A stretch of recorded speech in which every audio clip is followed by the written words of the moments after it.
हे महाराष्ट्र शेतकरी मित्रांनो जर तुम्ही बाजरी घेतली आणि बाजरी पेरल्यानंतर तुमच्या शेतामध्ये बाजरीमध्ये जर तण झाला असेल, गवत झाला असेल, तर तुमच्या मनामध्ये नक्की प्रश्न पडत असणार, ह्या बाजरीला खुरपलं पाहिजे की तणनाशक फवारलं पाहिजे. शेतकरी मित्रांनो, खूप साऱ्या शेतकऱ्याची इच्छा असते बाजरी खुरपवण्याची, तण काढून घेण्याची, परंतु बाजरी खुरपण्यासाठी त्याला खूप सारा खर्च लागत असतो आणि खर्च देखील शेतकरी करू शकतो, परंतु मजूर देखील त्याला भेटणं गरजेचं असतं आणि त्यालाच पैशाला आणि मजुराला कंटूनच शेतकरी हा तणनाशकाचा पर्याय वापरत असतो.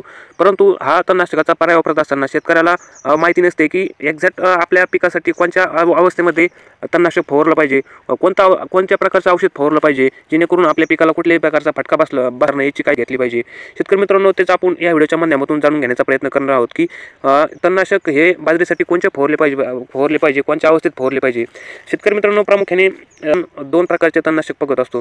त्याच्यामध्ये पहिलं म्हणजे गवत उगण्याआधी जे तणनाशक फवारत असतो ते एक तणनाशक आहे आणि गवत उगल्यानंतर जे तणनाशक फवारते ते एक तणनाशक असतं. शेतकरी मित्रांनो, तुम्ही गवत उगण्याच्या जर आधी तुम्हाला जर तुमच्या शेतामध्ये जर गवत द्यायचं नसेल तर तुम्ही ॲट्राजिन 50% WP मध्ये हे जो घटक आहे शेतकरी मित्रांनो, ॲट्राजिन 50% WP हा जो घटक असलेला जे तणनाशक आहे, तुम्ही कुठल्याही प्रकारच्या कंपनीचं वापरू शकता, टाटा वापरू शकता, इफको कंपनीचं वापरू शकता किंवा पराजित कंपनीचं वापरू शकता. कुठल्याही प्रकारचं तुम्ही तणनाशक हे वापरू शकता. आणि हे जो तणनाशक आहे शेतकरी मित्रांनो, ॲट्राजिन, हे आपला बाजरी पेरल्यानंतर त्याला पाणी दिल्यानंतर हे शेतकरी मित्रांनो 2 दिवसाच्या आत याला फवारून घ्यायचं आहे. आणि शेतकरी मित्रांनो, याचा जो डोस आहे शेतकरी मित्रांनो, हा 700 ते 800 ग्रॅम प्रति एकर हा डोस तुम्ही देऊ शकता. आणि हे औषध फवारल्यानंतर तुमच्या शेतामध्ये बिलकुल हे गवत उगणार नाही. आणि शेतकरी मित्रांनो, जर तुम्ही बाजरी पेरून तुमच्या शेतामध्ये जर गवत जर उगवलं असेल तर त्याच्यासाठी कोणतं औषध आहे शेतकरी मित्रांनो, ते आपण बघणार आहोत. त्याच्यामध्ये तुम्ही 2,40चा वापर करू शकता शेतकरी मित्रांनो. 2,4-D अमाइन सॉल्ट 58% SL फॉर्ममध्ये हे जे घटक असणारं जे औषध आहे, तुम्ही कुठल्याही प्रकारचं वापरू शकता. टाटा, इफको, पराजित कुठल्याही कंपनीचं तुम्ही हे 240चं औषध तुम्ही वापरू शकता.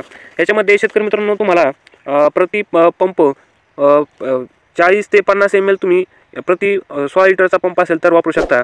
जर तुमच्या शेतामध्ये जर तण हे जास्त जर वाढला असेल, गवताची हाईट जर जास्त झाली असेल तर 50 ते 60-70 पर्यंत तुम्ही ml पर्यंत तुम्ही हा प्रतिपंप हा वापरू शकता. हे जे औषध आहे शेतकरी मित्रांनो, हे जे 240चं औषध आहे, हे बाकीच्या पिकाला शेजारी जर दुसरं कुठलं पीक असेल, कपाशी असेल किंवा अन्य दुसरं तुम्ही भाजीपाला लावला असेल तर त्याच्यावर उडून देऊ नका शेतकरी मित्रांनो. त्याच्यावर जर उडलं तर तुमच्या त्या पिकाला सुद्धा फटका बसू शकतो. शेतकरी मित्रांनो, हे जर औषध फवारून तुमच्या पिकाला जर थोडा पिवळसर जर पडला तर घाबरून जाऊ नका, थोडंफार पिवळं पडत असतं. त्याच्यानंतर तुम्हाला शेतकरी मित्रांनो एखादं टॉनिक जर पिवळं जर पडलं तर त्याच्यामध्ये तुम्ही टॉनिकचा वापर करू शकता.